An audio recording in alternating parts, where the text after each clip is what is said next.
Bismillahirrahmanirrahim. Assalamualaikum warahmatullahi wabarakatuh. Selamat pagi mahasiswa pada mata kuliah menggambar teknik. Ini adalah materi menggambar teknik pada pertemuan setelah ujian tengah semester ya. Nah, sebelumnya kita sudah mempelajari simbol-simbol, bagaimana menentukan batas batuan. Kemudian sekarang adalah bagaimana kita menggambarkan simbol tersebut, batas batuan tersebut pada satu laporan yang disebut sebagai peta geologi sebagai bentuk pekerjaan akhir dari data yang dari lapangan yang kita gambarkan dalam bentuk 2 dimensi ya. Saya yakin kalian sudah sering melihat peta, mulai dari peta kontur, peta kelerengan, dan salah satu peta tematiknya adalah peta geologi ya.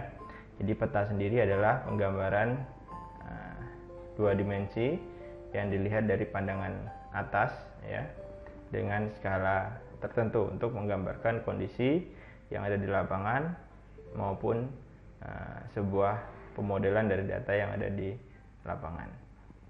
Nah, peta geologi sendiri ya itu dibuat ya berdasarkan tahapan-tahapan pekerjaan yang secara umum bisa dilihat pada gambar ini ya.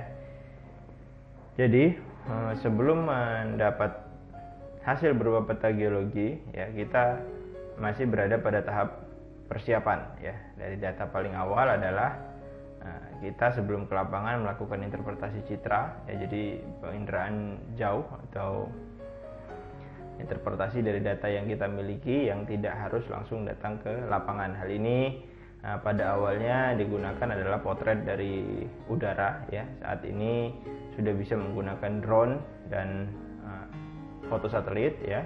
Kemudian kita bisa menggunakan Landsat, SLAR, LIDAR dan lain-lain ya. Ini adalah data yang kita gunakan untuk melakukan interpretasi penginderaan jauh. Nah, dari data ini juga nanti dapat menghasilkan sebuah peta, yaitu peta interpretasi citra penginderaan jauh ya. Dia dapat berupa peta geologi, peta kelerengan ya, peta daerah aliran sungai, peta pola kelurusan yang didapatkan dari citra penginderaan jauh. Kemudian peta dasar yang kita gunakan pada umumnya adalah peta topografi yang digambarkan dengan garis kontur ya. Dapat juga digunakan data-data lain sebagai geografi dan pola aliran pada peta dasarnya. Kemudian pada tahap persiapan, setelah kita melakukan analisis penginderaan jauh, kita tentukan target-target lokasi yang akan kita tindak lanjuti. Kemudian kita mempersiapkan perlengkapan lapangan. Kemudian kita mempelajari penelitian-penelitian terdahulu pada daerah yang akan kita lakukan pemetaan maupun mengenai topik pemetaan kita saat kita akan melakukan pengambilan data di lapangan ya. Dari persiapan ini ya, maka dia akan menghasilkan peta interpretasi geologi penginderaan jauh tadi. Kemudian dari persiapan peta dasar kita sudah memiliki peta dasar yang siap digunakan untuk pekerjaan lapangan. Jadi ini memberikan gambaran bahwa di lapangan meskipun kita sudah menggunakan teknologi, tapi peta dasar masih tetap dibutuhkan sebagai guidance ya. Kemudian perlengkapan sesuai kondisi di medan. Kalau kita berada pada daerah yang dekat dengan pemukiman ya, maka pemetaannya dapat menggunakan perlengkapan yang dibutuhkan saja ya, tidak perlu membawa perlengkapan seperti halnya kita akan melakukan flying camp. Dari tahap persiapan ini kemudian kita menuju ke tahap penelitian lapangan. Apa yang kita lakukan dari data yang kita miliki? Yang pertama kita akan melakukan pembuatan lintasan geologi ya. Dari mana lintasan geologi ini dimulai? Lintasan geologi ini akan dimulai pada daerah-daerah yang sebelumnya kita amati dari citra memiliki potensi terdapatnya singkapan batuan ya. Karena data yang paling valid digunakan adalah data singkapan batuan pada saat pemetaan. Dari mana data itu bisa muncul? Data singkapan batuan yang paling mudah adalah pada irisan-irisan yang dibuat oleh alam maupun oleh manusia. Irisan yang dibuat oleh alam itu berupa sungai ya. Jadi sepanjang sungai ini bisa kita targetkan sebagai jalur lintasan geologi kita ya. Metode paling baik untuk pengamatan adalah jalan kaki, ya. Jika tidak memungkinkan jalan kaki, maka ada perahu untuk menuju lokasi yang cukup jauh, atau jika daerahnya merupakan remote area yang sangat jauh jika dijangkau dengan jalan kaki dari titik terdekat oleh pemukiman, maka kita bisa di drop dengan helikopter, ya. Kemudian ketika sampai di titik lokasi yang menjadi target, kita akan melakukan perekaman data, pengambilan data litologi, kemudian struktur, geomorfologi, dan data-data yang lainnya yang dibutuhkan dalam pembuatan peta geologi. Kemudian kita akan menggambarkan sketsa bagaimana keterdapatan batuan tersebut, hubungannya satu batuan dengan batuan yang lain. Kemudian kita akan mengambil sampel batuan yang dibutuhkan untuk analisis lebih detail, ya. Dari data ini kita bisa menghasilkan peta geologi sementara. Jadi di lapangan pun kita sudah harus punya gambaran bagaimana bentukan geologi pada kondisi-kondisi yang kita dapatkan di lapangan, ya. Kemudian peta lokasi data atau peta lokasi pengamatan, ya. Dari peta lokasi pengamatan ada berapa titik pengamatan, ada berapa stasiun. Dari keseluruhan lokasi pengamatan, mana titik-titik yang kita lakukan pengambilan contoh, itu harus terekam dalam peta, ya. Kemudian dari penyontohan ini, dari sampel ini, kita akan memiliki sampel batuan. Nah, kemudian dari data ini tadi kita dapat mengambil sampel, kemudian kita melakukan perekaman data, melakukan penggambaran kolom litologi, stratigrafi terukur, dan lain-lain. Maka kita akan melakukan analisis petrologi dari sampel setangan maupun dari data lapangan yang kita gabungkan. Kemudian analisis sedimentologi, geokimia, paleontologi. Kemudian kita lakukan penentuan umur dari geokimia atau radiometri, ya. Nah, maka ini kita akan rekam sebagai database, ya. Database ini yang kita akan gabungkan dengan interpretasi kembali citra penginderaan jauh tadi.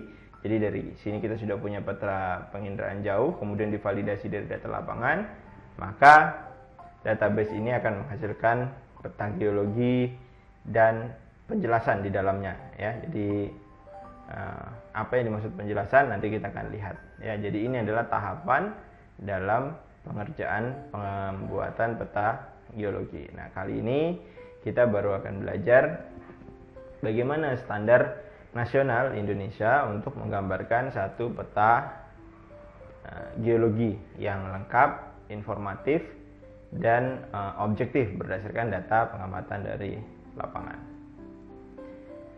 Ini adalah denah atau penempatan dari atribut peta yang dikutip dari Standar Nasional Indonesia untuk pembuatan peta geologi. Setidaknya ada 14 unsur yang akan ada pada satu peta geologi, sehingga peta geologi itu bisa menjadi satu peta yang utuh, informatif, dan objektif dalam penggunaannya. Yang nomor satu ini nanti akan terisi oleh peta geologi, kemudian ada instansi sebagai penerbitnya, ya. Jadi yang menerbitkan instansi mana, kemudian nama lembar atau nama daerah yang dipetakan, kemudian korelasi satuan peta, kemudian penjelasan dari setiap batuan, ya. Kemudian simbol peta geologi yang digunakan, simbol-simbolnya yang kemarin kita sudah pelajari. Kemudian indeks peta indeks, ya. Jadi di mana peta ini berada, berbatasan dengan peta mana saja, kemudian siapa yang melakukan pemetaannya, ya. Kemudian peta indeks lokasi atau lembar daerah, jadi yang menentukan posisi dia bagian utara berbatasan dengan peta yang mana, bagian timur berbatasan dengan peta lembar yang mana. Kemudian ada penampang geologi di bawah sini, kemudian sumber peta dasar. Jadi peta dasarnya ini kita dapatkan dari mana, konturnya kita dapatkan dari mana. Kemudian deklinasi magnet, ya. Jadi koreksi antara garis grid yang kita gunakan dengan utara magnet yang sebenarnya. Kemudian peta indeks penginderaan jauh, ya, kalau kita melakukan penginderaan jauh. Kemudian nama lembar atau daerah atau penyusun tahun penerbitan, ya. Kemudian daftar istilah yang kita gunakan, ya, jadi ada daftar istilah yang kita gunakan, ya.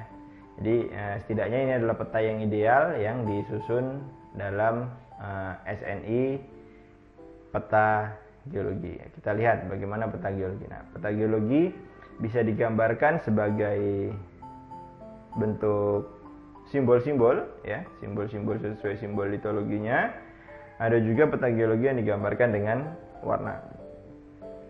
Saat ini penggambaran dengan simbol sudah mulai ditinggalkan karena kita sudah memiliki teknologi berupa printer yang lebih memudahkan dalam pengerjaan pembuatan peta geologi, dan pengamatannya pun relatif lebih mudah karena kita tinggal membedakan warna satu dengan warna lainnya untuk setiap satu formasi atau satu satuan batuannya.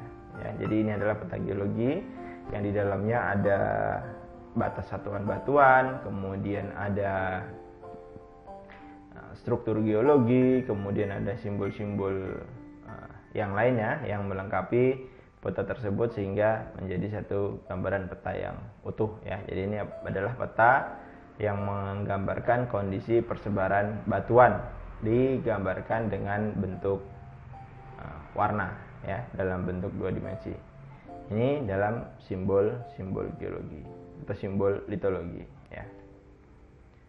Nah, kemudian instansi penerbit. Jadi di sini diterbitkan oleh Pusat Penelitian dan Pengembangan Geologi, ya. Kemudian ada nama lembar daerah. Jadi ini peta geologi bersistem Indonesia, ya. Jadi ini adalah lembar Jatirogo, ya. Kemudian ini ada korelasi satuan peta. Nah, jadi korelasi satuan peta ini tujuannya untuk apa? Untuk kita mengetahui, ya, bagaimana hubungan satu batuan dengan batuan yang lain, ya. Pada bentuk peta yang lain ini disebut sebagai legenda peta yang menjelaskan sejarah keterbentukan batuan dan hubungan satu satuan atau satu formasi dengan formasi yang lain. Untuk peta dengan satuan resmi formasi, maka disusunlah dalam bentuk satu SNI yang disebut sebagai korelasi satuan peta. Jadi ini adalah korelasi satuan peta, digambarkan dengan warna sesuai warna yang digunakan dalam peta, kemudian dengan penamaan atau singkatan formasi yang digunakan juga dalam peta ini sesuai dengan standar nasional, ya. Kemudian kalian bisa lihat di sini, ya. Jadi ini tidak disusun menumpuk satu baris, ya. Ini ada batuan atau satuan yang paling muda yaitu berupa endapan, ya, berumur kuarter aluvial. Ini Ki A ini artinya Ki-nya kuarter, A-nya aluvial. Kemudian di sini ada satuan atau formasi yang berwarna abu-abu gelap, berwarna coklat, biru, hijau, kemudian biru muda. Kemudian di sini ada yang biru tua bergerigi dengan coklat kehijauan. Kemudian di sini ada yang berwarna coklat kehijauan, ya. Ini bertumpuk artinya ini adalah batuan sedimen yang bersusun, ya. Kemudian di sini ada batuan gunung api yang disendirikan. Jadi bagaimana hubungan satu batuan gunung api dengan batuan gunung api yang lain, ya. Ini digambarkan dengan posisi seperti ini. Di bagian kanan paling ujung ini adalah umurnya. Jadi satuan warna abu-abu kehitaman ini dia berumur Miosen awal. Kemudian batuan yang berwarna coklat ini, formasi yang berwarna coklat ini, dia berumur Miosen tengah dan seterusnya sampai satuan yang paling muda yaitu yang berumur Holosen, ya. Ini disebut sebagai korelasi satuan peta pada peta regional, ya, sesuai dengan standar nasional Indonesia peta geologi. Kemudian ada uraian singkat setiap satuannya. Nah, jadi yang diwarnakan dengan abu-abu gelap, kemudian coklat, kemudian biru. Nah, ini dideskripsikan dia formasi apa. Kemudian penjelasannya di dalamnya ada apa saja. Misalnya dalam satu formasi ini ada warna coklat ini formasi ngerayong. Di dalam formasi ngerayong, ya, ada batu pasir kuarsa, ada batu lempung, ada batu gamping dan lain-lain. Begitu seterusnya pada setiap simbol, nama formasi, kemudian penjelasan isi dari si formasi itu terdiri dari satuan batuan apa saja. Kemudian ini ada simbol geologi yang digunakan. Misalnya di sini ada garis-garis memanjang ini adalah lipatan, maka di sini juga kita gambarkan simbol lipatan. Jadi simbol yang ada di sini maka kita harus gambarkan di sini, ya. simbol-simbol geologi seperti yang sudah kita pelajari sebelumnya. Kemudian ada peta indeks atau pemetaan geologi para pemeta atau yang telah melakukan pembuatan peta ini sebelumnya, ya. Jadi ini peta geologi yang disusun tahun 2001, ya. Kemudian peta ini didapatkan dari pemetaan yang paling pertama dilakukan oleh Situmorang, ya, tahun 1975. Kemudian dilakukan penyelidikan ulang pada 1984 oleh Situmorang dan Sukido, ya. Jadi ini update-nya 1975 kemudian 1984, ya. Jadi peta ini hanya dipetakan oleh dua orang, ya. Jadi Situmorang dan Sukido yang tergabung dalam satu tim. Sebelumnya dipetakan oleh beberapa orang, kemudian dipetakan ulang atau dilakukan penelaahan ulang oleh dua orang. Yang pertama adalah Situmorang itu sendiri yang sebelumnya melakukan, kemudian dibantu oleh Sukido. Kemudian lokasi atau lembar daerah yang ditempatkan di pojok kanan bawah ini, ya. Ini untuk menggambarkan. Jadi ini adalah peta lembar Jatirogo tadi. Kemudian ini adalah lembar Jatirogo dengan nomor registrasi 1509-2, ya. Peta Jatirogo ini sebelah timurnya dia berbatasan dengan lembar Tuban dengan nomor registrasi 1509-3. Dia selisih satu strip dengan Jatirogo lembar Tuban. Di sebelah baratnya dia berbatasan dengan peta geologi regional lembar Rembang, ya. Kemudian di bagian selatannya dia berbatasan dengan Bojonegoro, ya. Jadi ini yang disebut sebagai peta indeks lokasi atau lembar dari peta ini tadi. Jadi posisi peta ini berbatasan dengan peta apa saja sebelah timur, barat, utara, dan selatannya. Kebetulan ini pada bagian utaranya tidak ada peta geologi regional karena dia berbatasan dengan Laut Jawa pada bagian utaranya, ya. Kemudian ada penampang geologi, ya. Ini penampang geologi seperti pada umumnya yang kita gambarkan. Dia bisa berskala horizontal dan vertikal, pada umumnya 1:1, ya. Kemudian bisa juga dieksagrasi, tapi pada peta geologi sebaiknya penampang geologi tidak dilakukan eksagrasi. Kemudian sumber peta dasar. Jadi ini adalah sumber peta dasar. Sumber peta dasar ini didapat dari mana, ya? Jadi peta dasar dibuat oleh Kartografi Direktorat Geologi tahun 1976, ya, yang sadur dari US Army Map Service, ya, dengan skala 1:50.000, ya. Jadi Pusat Penelitian dan Pengembangan Geologi Departemen Pertambangan dan Energi Republik Indonesia bekerja sama dengan pemerintah Belanda yang ada dalam pengawasan Cooperative Technical Agency atau CTA 14, ya. Jadi ini adalah peta dasar nih, ada kontur-kontur yang digunakan di sini, ya. Kemudian ada sungai-sungai, aliran ini. Nah, ini yang digunakan sebagai peta dasar, didapatnya dari sini, ya. Ini jadi kalau peta dengan standar nasional Indonesia, maka ini perlu dicantumkan dari mana asal peta dasarnya.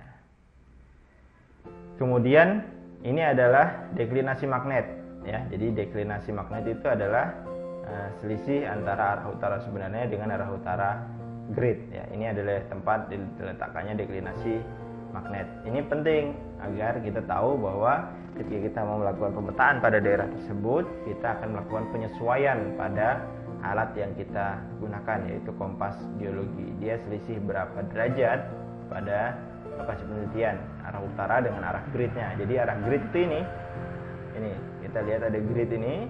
Nah, ini adalah arah grid namanya, arah grid utara grid dengan utara magnet. Karena bumi ini bulat, ya, jadi ini dibentangkan dalam bentuk markator ininya,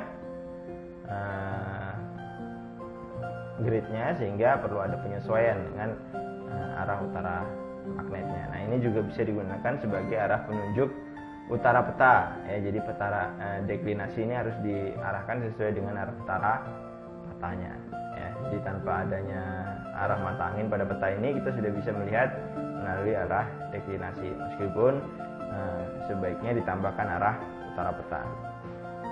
Tapi pada peta standar nasional Indonesia ini cukup dengan arah deklinasi. Kemudian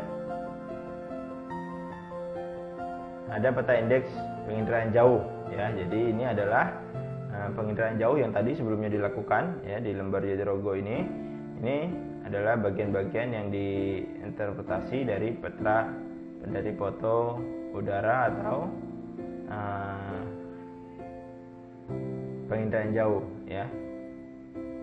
Kemudian ini adalah area yang di-cover oleh pemetaan geologi, sehingga ini beririsan dengan peta geologinya ya. Apakah selalu harus ada peta ini? Ya, pada peta geologi regional biasanya ada, tapi pada peta-peta tertentu, pada satu instansi yang lain, nanti kita lihat ada beberapa penyesuaian yang perlu dikurangi atau ditambahkan pada setiap lembar peta sesuai kebutuhan dari setiap instansi. Ya, tapi pada dasarnya Standar Nasional Indonesia mencantumkan peta dari penginderaan jauh yang telah dilakukan. Kemudian nama lembar peta. Ini nama lembar petanya nih, Peta Geologi Lembar Jatirogo, Jawa ya. Kalau sekarang sudah jadi Jawa Tengah gitu, ya kan. Kemudian daftar istilah. Ini ada daftar istilah yang digunakan. Jadi istilahnya apa aja? Misalnya gunung itu disingkat dengan G, sungai disingkat dengan S, kali disingkat dengan K ya. Kemudian laut, selat, tanjung ya. Jadi dalam bahasa Inggrisnya dia disebut sebagai ini ya. Ini adalah daftar istilah yang bisa ditambahkan pada peta geologi. Jadi ini adalah peta geologi yang disusun sesuai dengan Standar Nasional Indonesia. Jadi setidaknya ada 14 komponen yang harus ada dalam peta ini ya. Nah, kemudian bagaimana jika kita berada pada satu instansi yang memiliki standar tertentu ya? Tidak masalah. Jadi kita bisa menggunakan peta yang disesuaikan dengan kebutuhan yang akan kita tampilkan pada peta tersebut. Misalnya di Akprin ya. Di Akprin kita memiliki standar peta geologi sendiri dalam pembuatan peta geologi untuk kepentingan skripsi, seminar, dan lain-lain. Jadi seperti inilah tampilan peta geologi yang ada pada Institut Sains dan Teknologi Akprin Yogyakarta yang nantinya akan kalian gunakan sebagai panduan dalam menyusun peta di geologi lapangan, seminar, skripsi, dan kepentingan yang lainnya ya. Nah, apakah ini sesuai dengan Standar Nasional Indonesia? Ya, nanti kita lihat mana bagian yang ekivalen dengan peta dengan Standar Nasional Indonesia ya. Pertama, dia punya peta geologi. Oke, ini sama halnya ya.